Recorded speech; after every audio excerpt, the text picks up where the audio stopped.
खुशियों के दीपक जलाए दो अब की हमरे बिहार जगाए दो अब की खुशियों के दीपक जलाए दो अब की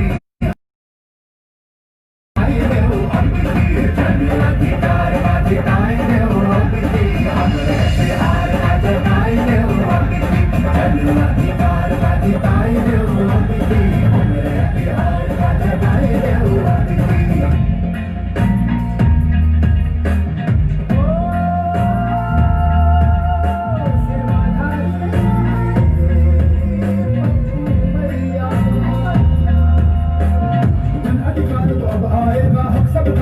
जाएगा जन अधिकार तो अब आएगा हक सबका अब मिल जाएगा मेरे पल जंगीता को जो बलि दे आने वाला बेहतर चल दे जो है सत्य सेवाधारी अब की पड़ी है सब पे भारी बात बदल के दिखाई दो अब से हमरे बिहार जगाए दो अब से बात बदल के दिखाई दो अब से हमरे बिहार जगाए दो अधिकार जिताए दो अब की हमरे बिहार जगाए दो अब की अधिकार जिताए दो अब की हमरे बिहार जगाए दो अब की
साथियों,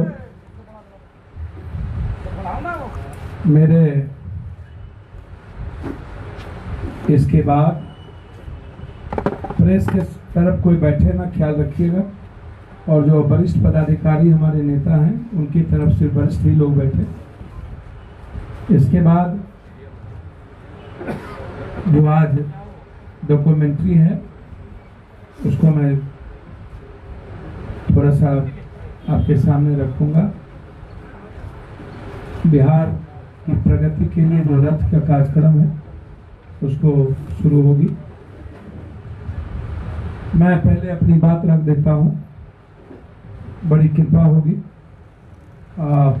नीतीश कुमार जी कल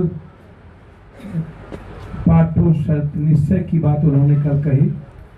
आश्चर्य होता है नीतीश कुमार जी पर मुझे। 15 साल के बाद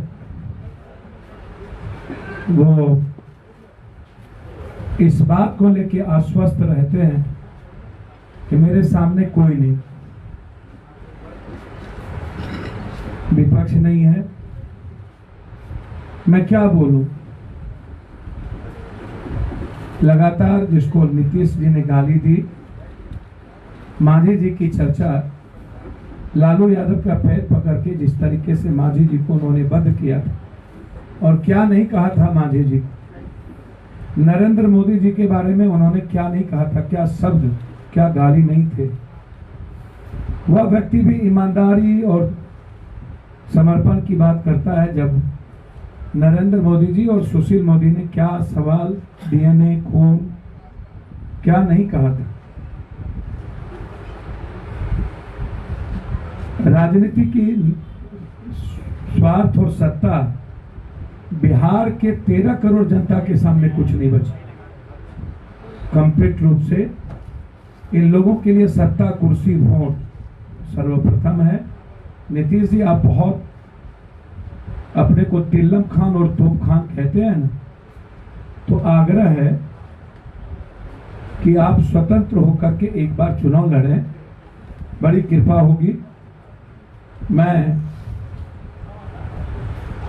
आपको जनता के माध्यम से, जनता को आपने कितनी दुखी किया है वो तो जनता तय करेगी। बच्चों को आपने कौशल विकास के बारे में कही है, और स्टूडेंट क्रेडिट कार्ड के बारे में मैं वहीं से शुरू नीतीश जी आपसे करना चाहूंगा।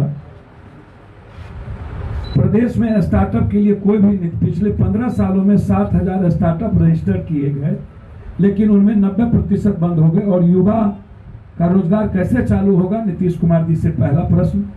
10% मक्का पैदा होता है, लेकिन फिर भी किसानों की एमएसपी नहीं मिला, तीसरा प्रश्न। 3000 उद्योग हैं, एक भी फूड पार्क प्रोसेसिंग नहीं है, जिसको हमारी गारंटी है। हमने साफ शब्दों में कहा है। ये तीसरा पॉइंट, जिसमें 2000 इंडस्ट्री बंद है और 40% पटने में है। गंगा समृद्ध गांव, इसमें हर गांव में स्ट्रीट लाइट लगाए जाने की, गंदगी मुक्त की बात, पशुपालकों मदद की बात कही है, आश्रय स्थल निर्माण की बात उन्होंने कही, सुलभ संपर्क की बात कही। मुझे आश्चर्य है, 25,000 ग्रेजुएशन करने वाली लड़की को 50,000 राज्य सरकार देगी इंटर के पास। ये आप क्रेडिट कार्ड के बारे में दुनिया को पता है कि क्या स्थिति है, कोई चीज छुपी नहीं है। कौशल विकास योजना, कहीं भी कौशल का कोई ऑफिस, सारा बंद। ये बिहार के बच्चों को पूछ लीजिए, जनधन की स्थिति पूछ लीजिए, 50,000 रुपया किसको मिला उसको पूछ लीजिए।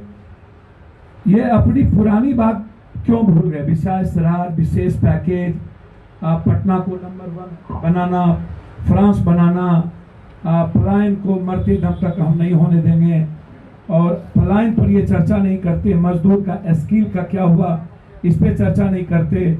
नियोजित शिक्षक पर चर्चा नहीं करते, वित्त रहित पर चर्चा नहीं करते। संविदा जीविका दीदी पर ममता या 60,000 रुपया, इसके बाद नियोजित और संविदा को क्या करेंगे, इस पे चर्चा नहीं करते।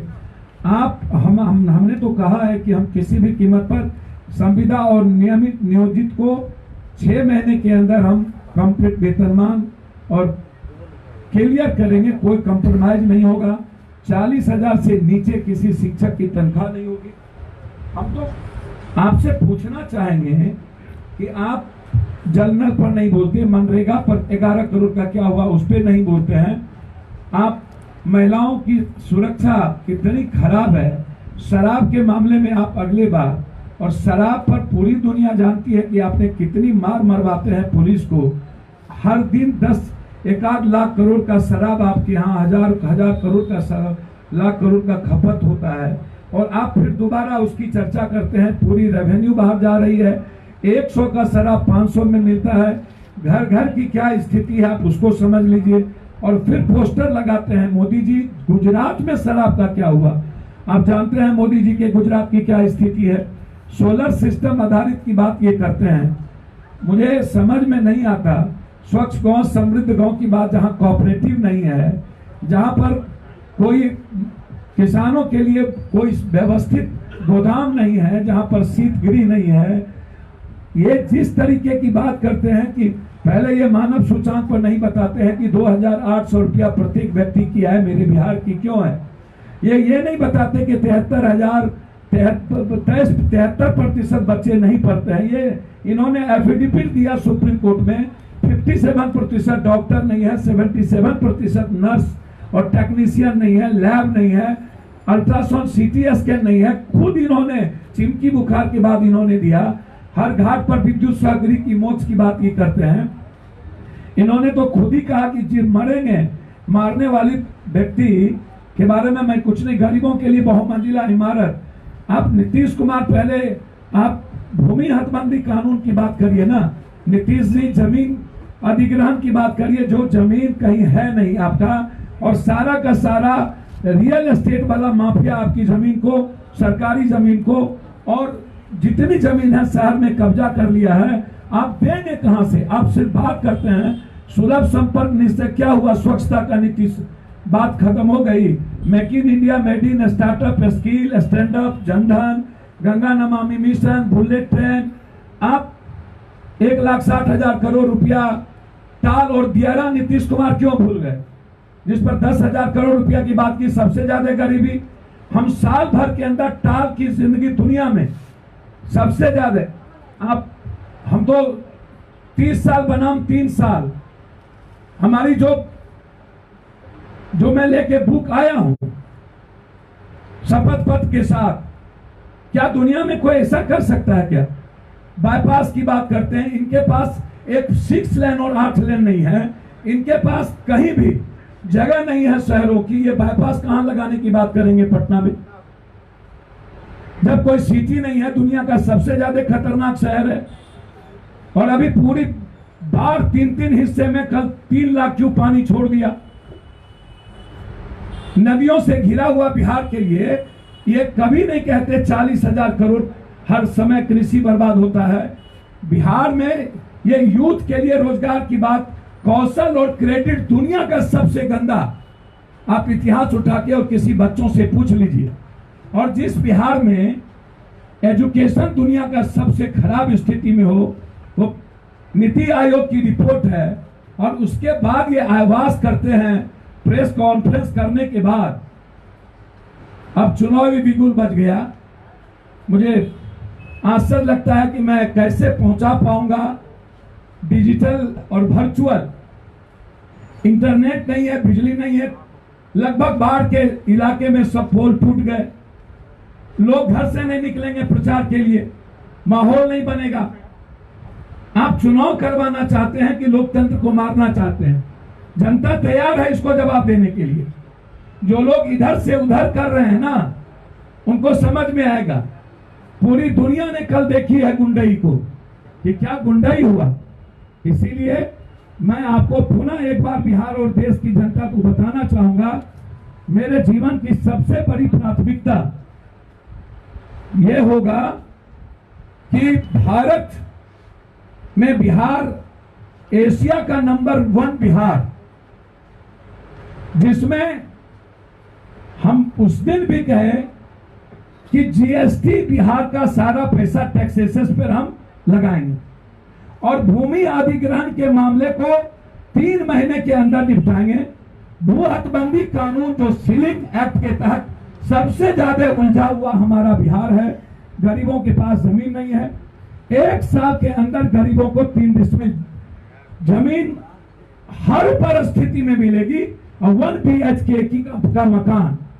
और आज भी मैं कह रहा हूं अंतिम में इस बात को कि नीतीश कुमार जी 7 निश्चय 2 आप से पहला सवाल जंगल राज की पर आए और दुनिया का सबसे बड़ा माफिया राज, मर्डर, बलात्कार और बालू और रियल एस्टेट का माफिया, दारू का माफिया, कोई घर नहीं बचा जिसके घर पे लाश ना हो। यह सबसे बड़ा सवाल है। दूसरा, भ्रष्टाचार दुनिया में सबसे ज्यादा बिहार। 6 महीने के अंदर मुख्यमंत्री कर्मचारी के घर में होगा।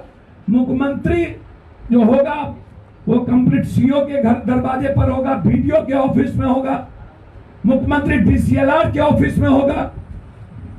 पटना में बैठ के भ्रष्टाचार खत्म नहीं किया जा सकता। ये भ्रष्टाचार पैदा करने वाला भ्रष्टाचार आप पर नहीं बोलते हैं। आप सांप्रदायिकता के गोद में बैठ गए। लालू यादव मुद्दा नहीं है।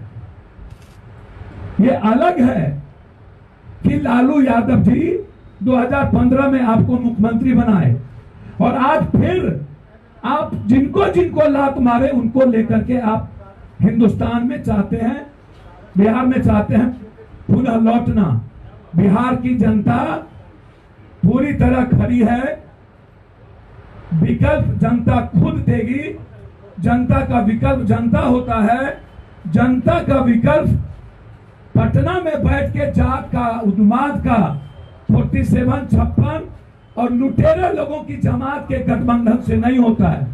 ये जो गठबंधन यहाँ लोग करते हैं, ये गठबंधन है, ये बिना विचार का है, सत्ता के लिए है। इसीलिए मैं आपसे बहुत क्लियर और स्पष्ट कह रहा हूं कि मुझे 1 साल के अंदर आपको एग्रो बेस्ड इंडस्ट्री को दूध पर, मक्का पर, केला पर, लीची पर, गन्ना पर, शाहबाद के धान पर, मखान पर, माछ पर और पान पे और जूट पे एग्रो बेस्ड इंडस्ट्री को हम पैदा करेंगे और भारत का सबसे ज्यादा रोजगार। और दूसरा जो पैदा होगा वो होगा सबसे ज्यादा यहाँ पर पर्यटक स्थान। जितना आधा पैसा हम पर्यटन पे लगाएंगे, आधा, ताकि दुनिया को लाए और आकर्षित करें, ये मेरा होगा। पर्यटन विभाग को हम बहुत ज्यादा डेवलप करेंगे, हर परिस्थिति में उद्योग के बजट पर लाएंगे। स्कूल और हेल्थ हर गारंटी के साथ 2 साल के अंदर प्राइवेट स्कूल से खूबसूरत स्कूल और प्राइवेट अस्पताल से ज्यादा खूबसूरत अस्पताल होगा। कोई भी नेता पदाधिकारी का बाल बच्चा का इलाज सरकारी अस्पताल और सरकारी स्कूल में ही पढ़ेंगे, इसको हम कंपलसरी करेंगे। बहुत क्लियर है, नीतीश कुमार जी का झूठ दुनिया देख चुकी। 15 सालों के अंदर नीतीश कुमार ने बिहार को ठगा, घर से निकले नहीं, कोरोना वायरस में उन्होंने मारा और अब आवाज करते हैं। अब उनके हाथ से बिहार के यूथ और गरीब की आत्महत्या हुई है। 1,44,000 यूथ मरे हैं, आत्महत्या उन्होंने की है इस कोरोना वायरस में। उसमें बिहार की संख्या ज्यादा है, उसका जवाब नीतीश कुमार को देना चाहिए। बस मैं सिर्फ इतना ही कहना चाहता हूँ। जी,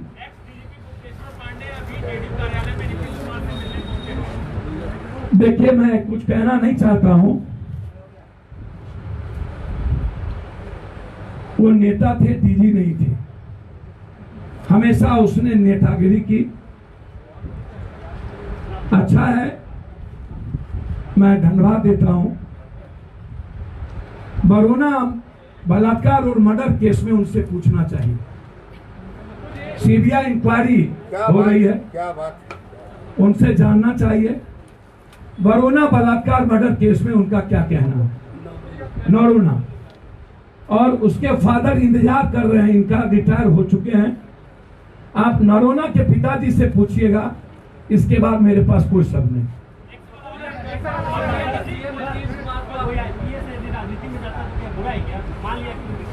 जी सर, अच्छे आईपीएस पुलिस अधिकारी का स्वागत करना चाहिए, आईटीएन का, इंजीनियरिंग का, लेकिन ये गरीब ब्राह्मण का ट्वीट चलाना, सर ब्राह्मण समाज वैसे ही 90% गरीब होते हैं, अपने ज्ञान के बदौलत खाते हैं, इनको बहुत पैसा है।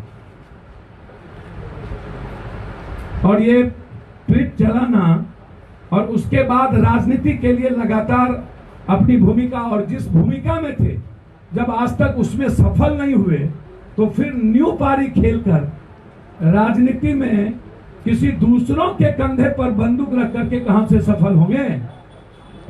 जी बताइए लाइव से भी।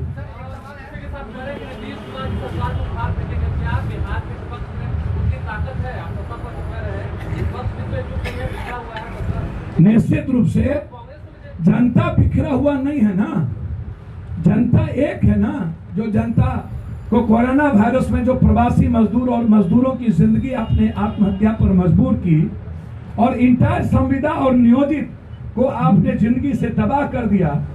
इंटायर आईटीआई जो 30 लाख बच्चे हैं जिसको आपने रोजगार नहीं दी, इंटायर किसानों की जिंदगी आपने एमएसपी 2006 से अभी तक तबाह कर दी। आज वो तैयार है ना मरने के, इनको समाप्त करने के लिए जिनको इसने मारा है।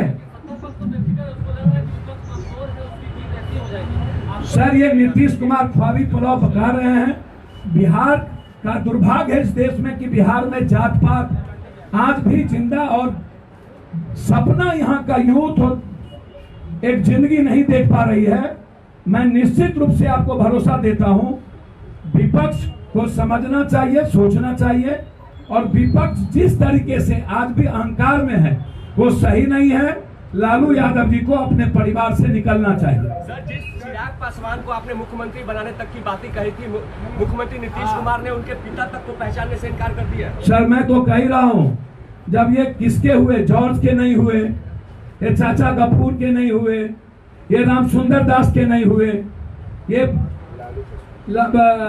शरद के नहीं हुए, ये जितन राम मांझी के नहीं हुए, दशरथ मांझी के नहीं हुए, ये उदय नारायण चौधरी के नहीं हुए, रामचंद्र दास के नहीं हुए, राम सुंदर दास पहले कह चुके भाई, उनके नहीं हुए।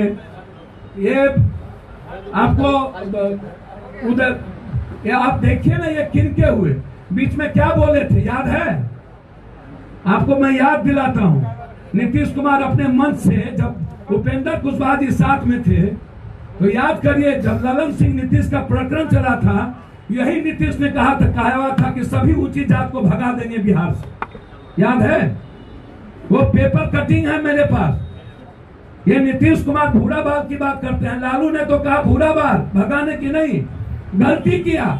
इस नीतीश ने तो कहा था ऊंची जात को बिहार से भगा देंगे, और मन पर उपेंद्र कुशवाहा जी थे, याद करिए उस दिन। ये कितना जहर है। ये कब ललन सिंह को किसको इसने बख्शा? सत्ता के लिए ये किसका पैर पकड़ेंगे, ये नीतीश कुमार जी जाने। ये दोनों भाई का, बड़े भाई छोटे भाई का हालत यही है, कभी गला पकड़ो कभी पैर पकड़ो। ये आप समझ लीजिए। 50,000 रुपया देंगे ग्रेजुएशन जो लड़कियां करेंगी बिहार में, इस फैसले कैसे है? आप भाषण देने की बात कर रहे थे। सर, मुझे तो समझ में नहीं आता। मैं तो नौकरी रोजगार की बात 2 साल में मैं साथ किया हूं कि मैं 20,000 रुपया हर महीना रोजगार नहीं दिया 2 साल के अंदर तो रिजाइन कर दूंगा इंटर से एमए की लड़कियों को। और मैट्रिक जैसे करेगी स्कूटी इंटर करने के बाद, और यूथ को मोटरसाइकिल, वो 15 साल के बाद 50,000 की बात कर रहे हैं। नीतीश कुमार जी, आप सरकारी पैसा देंगे। पप्पू यादव अपना शरीर बेच करके 1 लाख रुपया बेटी को देगा, तैयार है? मतलब बेटी वाला जो बात कर रहे हैं तो दहेज को बढ़ावा ही दे रहे हैं ना? क्या को पैसा देने का, शादी ब्याह मैंने क्या कहा जनाब? शादी ब्याह में जो खर्च होता है उसके लिए 10 लाख जो गरीब बच्चे हैं। और कौन? नीतीश कुमार काहे चुप हो गए? ये जो बड़ा बड़ा ऐड कर रहे थे नीतीश कुमार, दहेज, उनका बेटे का ब्याह नहीं हुआ इसलिए उनको पता नहीं है दहेज क्या होता है। के बारे में बता दीजिए, क्या आप उपेंद्र कुशवाहा से हाथ मिलाने जा रहे हैं? सर, मैं बहुत क्लियर हूं, बिहार बचाने में जो लोग भी साथ आएंगे और जो लोग आगे आएंगे, मैं उनके साथ पिछले पंक्ति में खड़ा रहूंगा। उपेंद्र कुशवाहा के साथ सर, किसको कितना मिलना है वो उनको तय करना है। राजा हैं वो लोग, उपेंद्र जी राजा हैं, चिराग पासवान जी राजा हैं, सब राजा हैं। उनको बिहार और बिहारी कितना पसंद है उनसे न पूछिएगा। हमें उपेंद्र जी भी पसंद है, चिराग जी भी पसंद है, लेकिन बिहारियों के सवाल पर कोई समझौता, ये गुजराती बिहार का बेटा नहीं होगा, कोई बिहारी ही बिहार का बेटा होगा।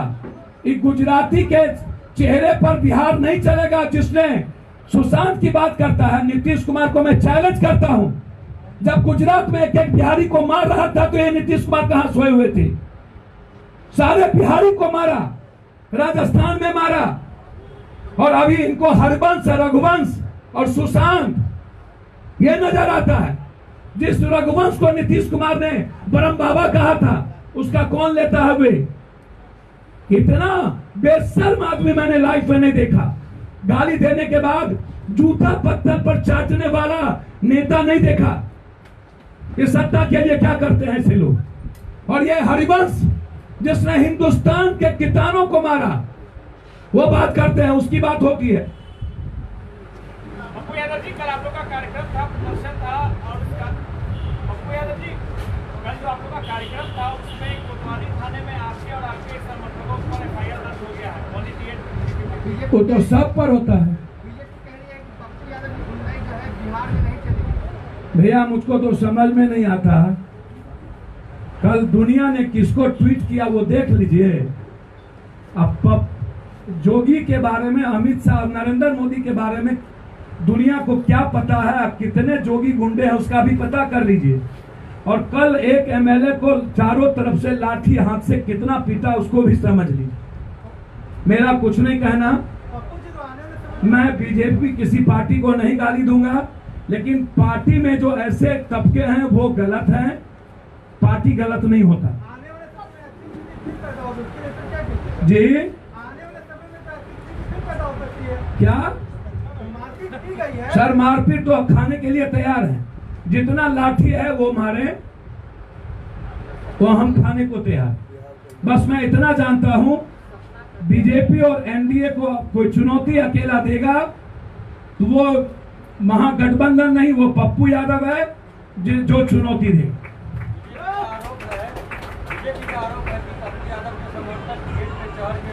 भैया लोकतंत्र में सबके आगे बैठना, आप उसको अरेस्ट करवा देते। ये 50 लाठी कहां से आया? तो आप भाला फरसा लाठी रखते हैं ना, और सड़क पर खड़ा एक व्यक्ति पर आप मारने की साजिश रहे। लाला लाजपत राय को मारा था तो अंग्रेज भाग गया था, और इस बार बिहार से बीजेपी गायब हो जाएगा, अब चिंता ना करिए। धन्यवाद। अब आप यहाँ सारी LED खड़े हो जाइए, आप लोग जितने LED है सभी विधानसभा के लिए, और रथ आप लोग बैठ जाए, सिर्फ प्लीज।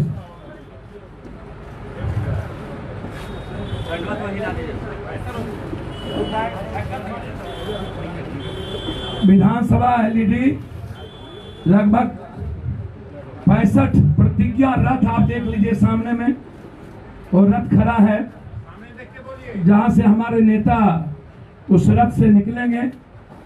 प्रतिज्ञा पत्र के साथ शपथ पत्र हमने दिया है, 30 साल बनाम 3 साल, हमें 4 साल और 5 साल राजनीति नहीं करनी है, ये सामने में है। और हम जात पात और बैकवर्ड फॉरवर्ड की राजनीति को खत्म करेंगे, और हिंदू मुसलमान, ये मैं आपको बहुत क्लियर बता दूं। आज 65 रथ हर विधानसभा के लिए, और प्रतिज्ञा रथ आप देख रहे हैं वो निकलेगा, और बिहार की जनता बिहार को बचाना चाहती है, उसके साथ खड़े हो। बहुत बहुत धन्यवाद। अब आपको आप शुरू करिए, 5 मिनट आप डॉक्यूमेंट्री देख लें, और आप सब निमंत्रित हैं हमारे साथ। आपको जाएंगे नहीं, करबद्ध हाथ जोड़कर। अच्छा बिहारी भोजन, मिथिला का भोजन जो माछ भात है, भोजपुरी का लिट्टी चोखा, और अंगिका का मुर्गा भात, बिहार का मटन भात आप लोगों के लिए व्यवस्था की है। हाँ, मिथिला का भी भोजन है, भोजपुरी का भी भोजन है, लिट्टी चोखा भी है, लिट्टी मटन भी है, और मिथिला का है, अंगिका मिथिला का माछ है, अंगिका का मुर्गा है। नहीं मालूम था कि अंगिका का मुर्गा, आज पहली बार मालूम ये अंगिका का मुर्गा।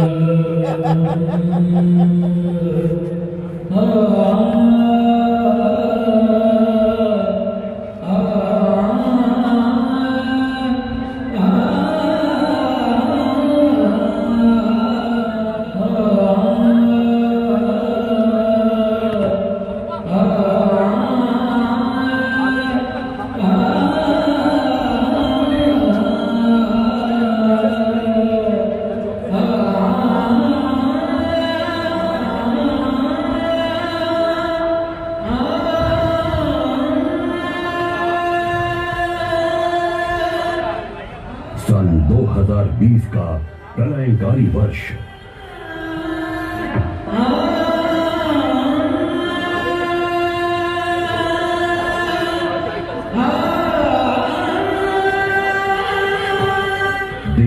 शाहराह मजदूरों के लहूलुहान कदमों की आहट पाकर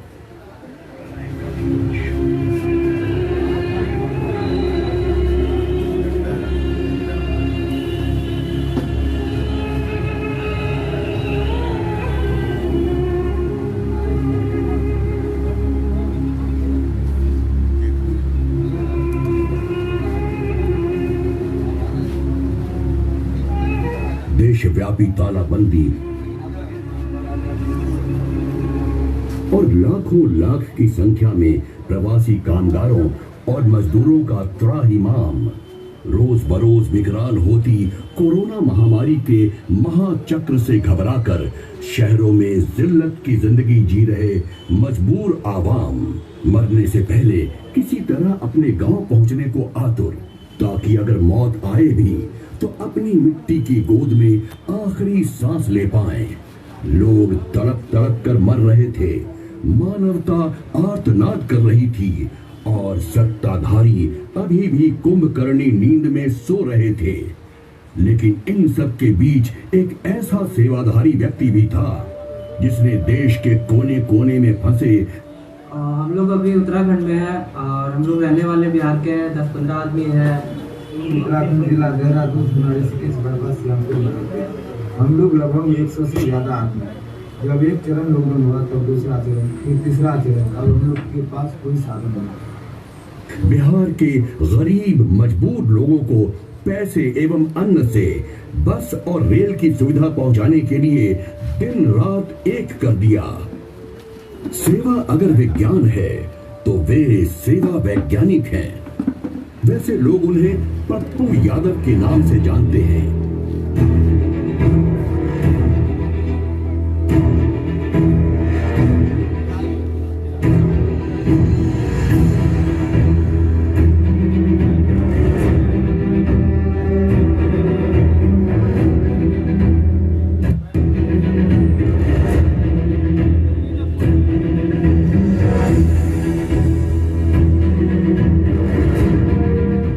देशव्यापी लॉकडाउन घोषित होते ही पप्पू यादव ने तात्कालिक तौर पर स्पेशल टास्क फोर्स का गठन कर दिया।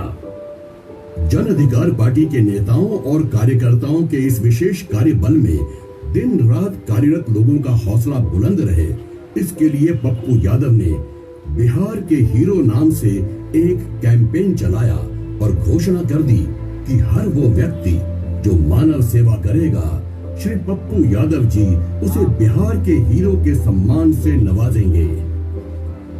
बिहार के हर जिले में मुस्तैद सैकड़ों की संख्या में special task force Pappu Yadav के पार्टी से हर जगह गोपालगंज, बेतिया, सुपौल, अररिया, किशनगंज, पूर्णिया, मधुबनी, दरभंगा, सिवान, मोतिहारी, छपरा, हर जगह हमनी के पार्टी की तरफ से पप्पू यादव जी बंटवा होता है। पप्पू यादव के नेतृत्व में अगले 72 दिनों तक लगातार मानव सेवा करती रही। इस दौरान 30,000 से भी अधिक जरूरतमंदों को कैश ट्रांसफर किया गया। दर्जनों बसों का काफिला कोटा में फंसे बिहार के मेधावी छात्र छात्राओं को उनके घर तक पहुंचाया। 500 बसों के जरिए लोगों को दिल्ली से बिहार भेजा गया। पटना बस स्टैंड से बिहार के विभिन्न जिलों के लिए लगातार बस उपलब्ध करवाया गया। 10 लाख से अधिक परिवारों को राशन पहुंचाया गया। बिना किसी विभाग और मंत्रालय के पप्पू यादव ऐसा कर सकते हैं तो भला सोचिए कि जब उनके पास सरकारी तंत्र और महकमा रहेगा तो सेवा वैज्ञानिक पप्पू यादव कितनी बड़ी क्रांति कर देंगे। सेवा वैज्ञानिक पप्पू यादव की सेवादारी ने दुनिया को अचंभित कर दिया था। जब पिछले वर्ष बिहार की राजधानी पटना बाढ़ की विभीषिका में आर्तनाद कर रही थी, तब भी पक्ष और विपक्ष के नेतागण स्वयं को बचाने के फिराक में लगे हुए थे और सेवा वैज्ञानिक पप्पू यादव अपनी जान की परवाह न करते हुए बाढ़ में फंसे पटना के लोगों की सेवा में दिन रात लगे रहे। पटना शहर के गटर और बाढ़ मिश्रित गंदले पानी में कई दिनों तक लगातार खड़े रहने की वजह से उनके शरीर में गंभीर इंफेक्शन हो गया। परिणाम स्वरूप पप्पू यादव को 10 दिनों तक अस्पताल में भर्ती रहना पड़ा। सेवा और संघर्ष पप्पू यादव के लिए दो प्राणवायु हैं। एक तरफ पप्पू यादव सेवा वैज्ञानिक की भूमिका में होते हैं तो दूसरी तरफ वे संघर्ष के प्रतिमूर्ति होते हैं। एनआरसी और एनपीआर की आड़ में जब देश के संविधान के साथ खिलवाड़ करने का प्रयत्न हुआ तब पप्पू यादव फिर मैदान में आ जुटे। और क्या जामिया, क्या अलीगढ़, क्या जेएनयू, क्या डीयू और क्या शाहीन बाग, देश का हर आंदोलनकारी जत्था अपने संघर्ष में पप्पू यादव की बुलंद आवाज की मांग करने लगा। और पप्पू यादव ने सुनिश्चित किया कि वो सभी आंदोलनकारियों की आवाज का अटूट हिस्सा बने। सेवा और संघर्ष से पप्पू यादव का रिश्ता बचपन से ही चला आ रहा है। यही वजह है कि सन 1990 में महज 23 वर्ष की उम्र में जनता ने अपने सेवक पप्पू यादव को निर्दलीय विधायक निर्वाचित किया। तब से लेकर पप्पू यादव को जनता ने 5 बार अपना सांसद निर्वाचित किया, क्योंकि सेवा वैज्ञानिक पप्पू यादव की हर सांस बिहार के आम आवाम के नाम समर्पित है।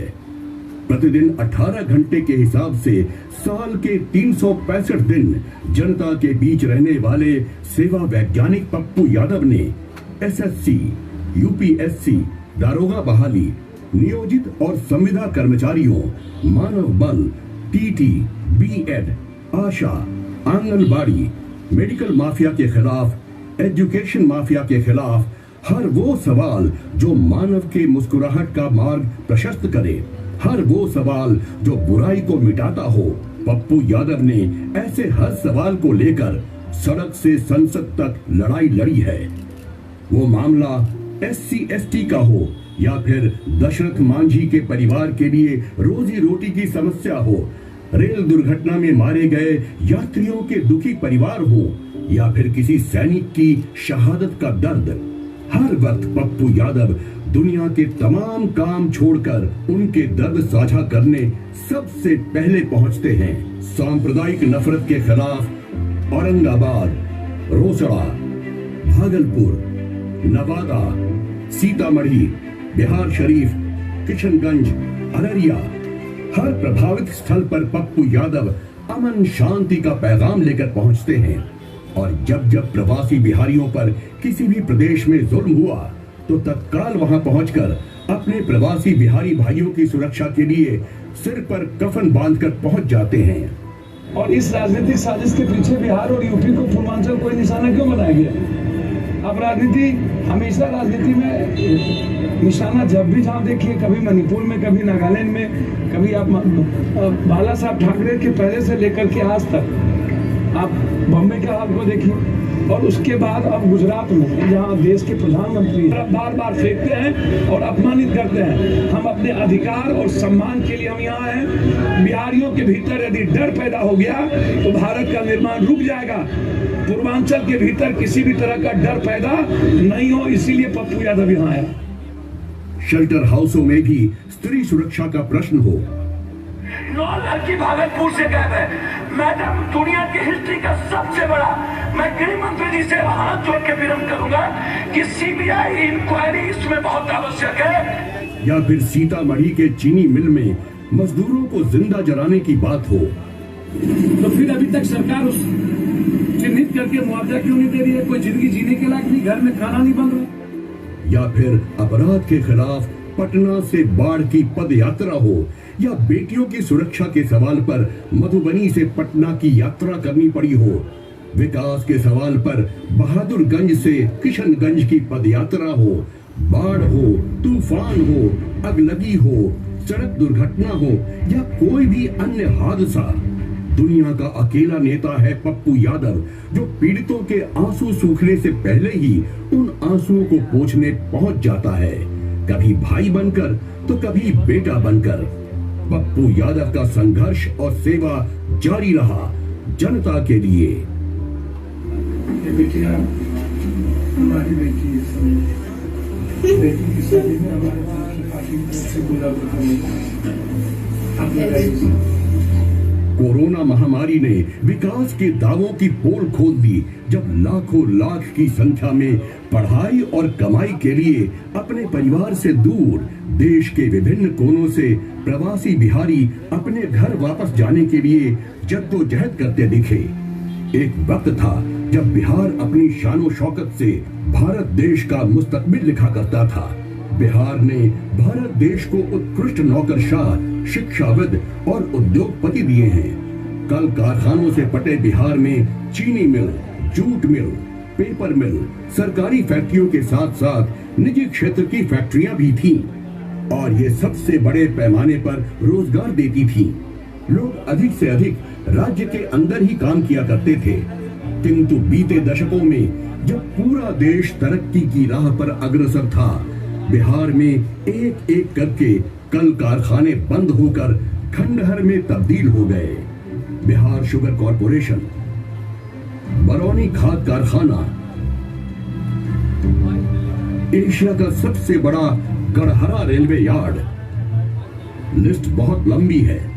हाँ, अपना बिहार भी तरक्की कर रहा था। बिहार तरक्की कर रहा था अपराध में, देश में नाम रोशन कर रहा था घोटालों में, चोरी करके मैट्रिक की परीक्षा देने में। आपने कभी सोचा कि परीक्षा में छात्रों को चोरी क्यों करनी पड़ती है? क्योंकि national university of educational planning and administration का हालिया सर्वे रिपोर्ट बताती है कि बिहार प्राथमिक विद्यालयों के 80% शिक्षक स्वयं मैट्रिक फेल हैं। बिहार के 73,000 एलिमेंट्री स्कूलों में 1 लाख से ज्यादा शिक्षकों के पद खाली हैं। 2 साल पहले की बात है जब मैट्रिक परीक्षा में सरेआम चोरी के लिए बिहार देश भर में शर्मसार हुआ था। तब उसके बाद इंटरमीडिएट यानी 12वीं की परीक्षा को टाइट किया गया और परिणाम यह हुआ कि 12 लाख परीक्षार्थियों में से 8 लाख फेल हो गए। बिहार में 1 लाख युवक युवतियों में से सिर्फ 7 लोग ही कॉलेज का मुंह देख पाते हैं, जबकि कर्नाटका जैसे राज्य में 1 लाख में से 57 छात्र कॉलेज में अपना नामांकन करवाते हैं। मानव संसाधन मंत्रालय के दिशा निर्देश के तहत नेशनल इंस्टीट्यूट रैंकिंग फ्रेमवर्क के द्वारा चयनित देश के सर्वश्रेष्ठ 100 महाविद्यालयों और विश्वविद्यालयों की फहरिस्त में बिहार सरकार का एक भी संस्थान शामिल नहीं है। देश के टॉप 40 मेडिकल कॉलेजों में से एक भी बिहार में नहीं है। बिहार टॉप करता है गरीबी में,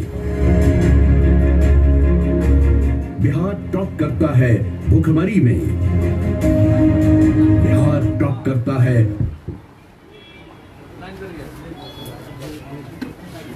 पटना में 24 घंटा बिजली मिलता है।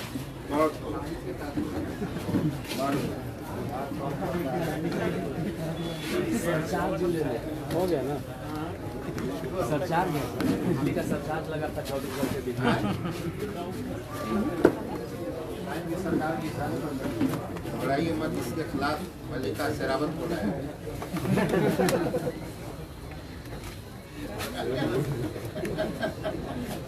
चुनाव तो चलते चलते अभी सुखान चल रहे हैं, इसके बाद मल्लिका शेरावत हो रहा है।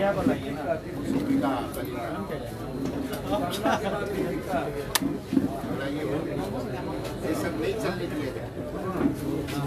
नीतीश कुमार का ऐश्वर्या भी आ नरोना भी आएगा, अनुपम नरोना बेटी भी आएगा।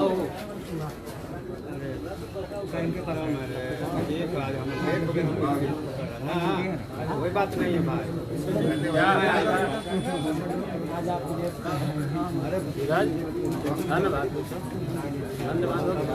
आप लोग ना बोलिए, सब सीनियर पीछे बैठे वो आगे ना बैठल प्रेमचंद जी, बापू जी खाना लगवाइए।